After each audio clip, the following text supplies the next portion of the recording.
कौन सा क्वेश्चन पहले करें, कौन सा क्वेश्चन बाद में करें, ये चीज़ जानना बहुत ज़रूरी होता है मेंस एग्जामिनेशन में। नमस्कार दोस्तों, स्वागत है आप सबका मेरे चैनल बैंकिंग लाइफ पायल में। दोस्तों आज मैं आपको बताऊंगी कि IBPS PO मेंस में इंग्लिश सेक्शन अटैम्प्ट करने की मेरी क्या स्ट्रेटजी रही। सेम स्ट्रेटजी मैंने SBI PO मेंस में भी अप्लाई की थी। तो चलिए शुरू करते हैं। सबसे पहले हम ओली बोर्ड का एक फ्री मॉक लेंगे IBPS PO मेंस का। अगर आपने टेस्ट सीरीज़ नहीं खरीदी है तो आप फ्री मॉक से भी आइडिया लगा सकते हैं कि कैसा एग्ज़ाम आता है। मैं सीधा इंग्लिश सेक्शन खोल के दिखा रही हूँ आपको, और इसमें 35 क्वेश्चंस होते हैं टोटल, और टाइम मिलता है 40 मिनट्स। तो सेक्शनल टाइमिंग होती है मेंस एग्ज़ाम में। तो सबसे पहले मैं क्या करती हूँ, मैं मार्क फॉर रिव्यू कर लेती हूँ वो क्वेश्चंस जो मुझे अटैम्प्ट करने हैं। और सबसे पहले मैं RC ढूंढती हूँ, क्योंकि RC अगर आप पहले अटैम्प्ट कर लेंगे, आप फ्री माइंड होता है आपका उस समय, तो अगर आप उस समय पहले RC करेंगे तो आपकी मिस्टेक्स होने के चांसेस बहुत कम हो जाते हैं। आप पैनिक नहीं करेंगे। अगर आप लास्ट 10 मिनट्स में या लास्ट 5 मिनट्स में RC करेंगे तो उस टाइम बहुत स्ट्रेस होता है, तो गलती करने के चांसेस ज़्यादा होते हैं। ज़्यादातर सेम ही पैटर्न फॉलो करता है SBI एंड IBPS। तो SBI PO में और IBPS PO मेंस दोनों में सेम ही पैटर्न होता है मेंस एग्जामिनेशन में, कि इंग्लिश सेक्शन में आपके 1 मार्क्स के क्वेश्चन होते हैं और 1.5 मार्क्स के। तो ज़्यादातर अभी तक यही पैटर्न देखा गया है। तो सबसे पहले आप देख सकते हैं यहाँ पे कि मैंने क्वेश्चन नंबर 9 से मार्क करना स्टार्ट किया है, मार्क फॉर रिव्यू, जो मैं क्वेश्चन सबसे पहले अटैम्प्ट करूँगी क्योंकि ये RC के क्वेश्चन हैं। तो मैं जल्दी से फटाफट विदिन 1 मिनट जितने भी क्वेश्चंस, या विदिन 30 सेकंड्स आप कोशिश कीजिए, विदिन 30 सेकंड से 20 सेकंड्स आप फटाफट से एक बार मार्क कर लीजिए सारे क्वेश्चंस जो जो RC के हैं। उसके बाद आप उन्हें अटैम्प्ट करना शुरू कीजिए। 9 से लेके 33 तक सारे क्वेश्चंस RC के ही हैं, 24th और 25th को छोड़कर।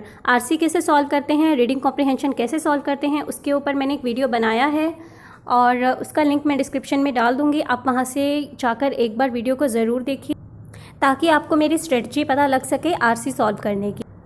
मोर देन 50% जो क्वेश्चंस आते हैं वो RC से ही आते हैं PO मेंस में इंग्लिश सेक्शन में। तो आपको जो मार्क्स मिलेंगे मोर देन 50% वो RC से ही मिलेंगे। उससे ज़्यादा भी RC आ सकता है, उससे ज़्यादा मार्क्स का। तो रीडिंग कॉम्प्रिहेंशन की प्रैक्टिस होना बहुत ज़रूरी है। आपको उसकी स्ट्रेटजी पता होनी चाहिए कि RC कैसे सॉल्व करते हैं। अगर आपने RC सॉल्व करना सीख लिया, अगर आपकी उसमें एक्यूरेसी अच्छी हो गई, तो जाहिर सी बात है कि आपके इंग्लिश सेक्शन में मेंस में काफ़ी अच्छे मार्क्स आ जाएंगे। और मेंस की फ़ाइनल कट ऑफ निकालना, ओवरऑल कट ऑफ निकालना भी आपके लिए काफ़ी इजी हो जाएगा, क्योंकि आपका ओवरऑल स्कोर भी काफ़ी इंक्रीज़ होगा इससे। तो अब RC के क्वेश्चंस देखते हैं। क्वेश्चन नंबर 9 जो हमारा फर्स्ट पैसेज है, उसमें पहले आपसे टाइटल पूछा गया है, टोन पूछा गया है। तो ये क्वेश्चंस मैं जनरली लास्ट में करती हूँ। और वर्ड मीनिंग्स वाले जो क्वेश्चंस होते हैं, सिनोनिम्स एंटोनिम्स, आप देख लीजिए, ये मैं पहले करती हूँ। तो आप देख लीजिए काफ़ी सारे RC यहाँ पे आए हुए हैं, अलग अलग पैसेज हैं ये। 9 to लेकर 13 तक आपका एक RC है, सिंगल RC है। उसके बाद देन 14 पे अलग RC हैं। तो 3-4 RC आपके ऐसे आए हैं जो 1 मार्क्स के हैं। काफ़ी सारे पैसेजेस हैं इसमें। और आप पहले देख लीजिए कि आपको जो क्वेश्चंस ईजी लगते हैं आप पहले वो सॉल्व कीजिए। RC में भी ऐसा नहीं है कि आपको एक पर्टिकुलर सीक्वेंस फॉलो करना है।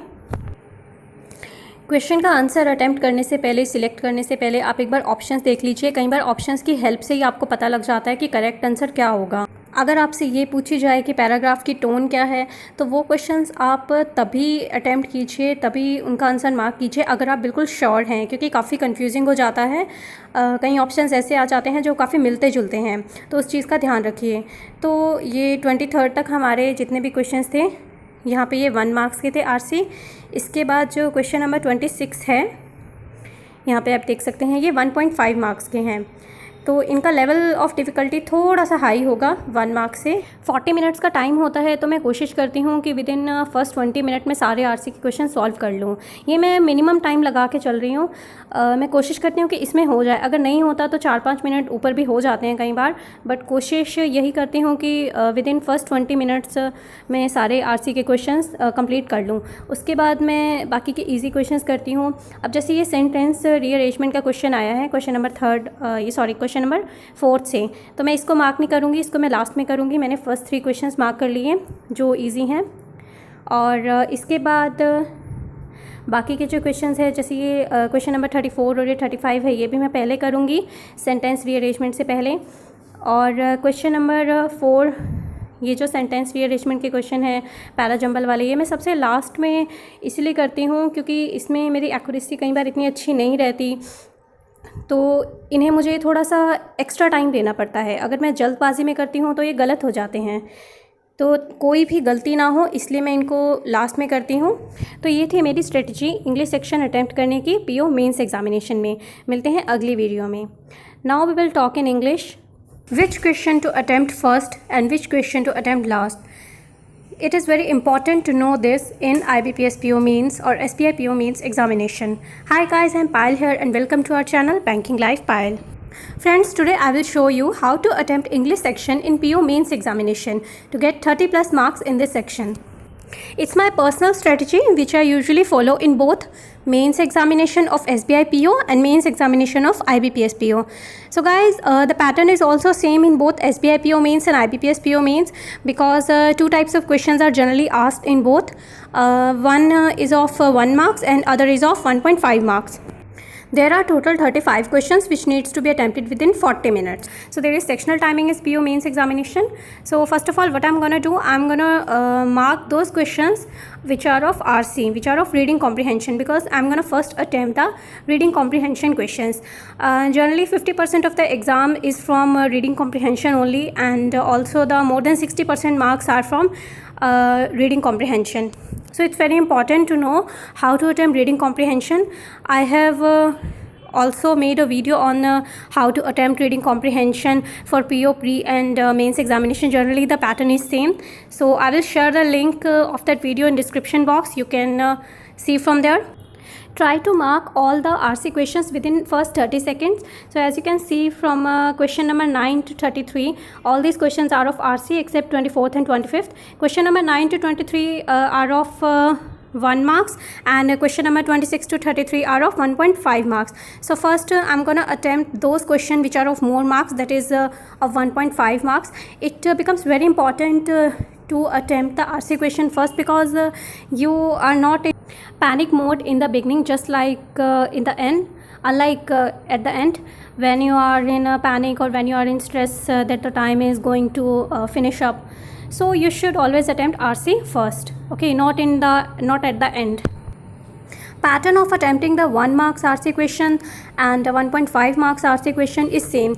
Generally this is same, only the difficulty level becomes high of the 1.5 marks question, as these are of more marks, so you can expect the difficulty level to be greater than the 1 marks questions.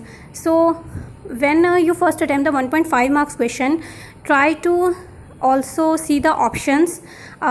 When you attempt the answer, try to see the options. Sometimes what happens, you can find the answer from the options also. So, and also attempt these questions like appropriate title for the passage. These questions at the end, when you have read the paragraph, read the passage a lot of times, you get the understanding of the passage. So you will be able to attempt that question more accurately at the end, the title question. More number of passages are asked in the 1 marks question. From question number 9 to 13, 1 passage is asked. Same passage is there which contains 5 questions, and from question number 14 to 17, another passage is asked, and is US becoming a cashless society? That is the passage. And from question number 18 to question number 20, another passage is asked, and then the 4th passage is asked from question number 21 to 23. So you can see many number of passages are asked. As you can see here, many number of questions, 23 questions are out of 35 only from RC. So you can see RC is very important. Try to attempt all the RC questions within 20 to 25 minutes. So after attempting all the RC questions, first 1.5 marks RC and then 1 mark RC, then I will switch to the easy question. But in easy question also, I will first do the 1.5 marks question and then the 1 marks question. So after attempting the 1.5 mark question, which is from 34th to 35 and then 24th and 25th, then I will do the first, second and third question. The fourth question, which is of para jumble, as you can see here, 4 to 8 question. These 5 questions are from para jumble, sentence rearrangement. I always attempt this question even in pre-exam. If it comes, I always attempt these questions at the end, because I usually don't always get 100% accuracy in them, and sometimes it's very bit difficult, and especially in mains these questions are generally asked of difficulty level, good difficulty level. So I need more time to attempt them carefully, so that's why I attempt these questions, the sentence rearrangement questions, para jumble questions, at the end of the exam, I mean in the English section. So if you like this video, please share it with your friends, and please subscribe to my channel and press the bell icon for the notifications. Have a nice day and thank you.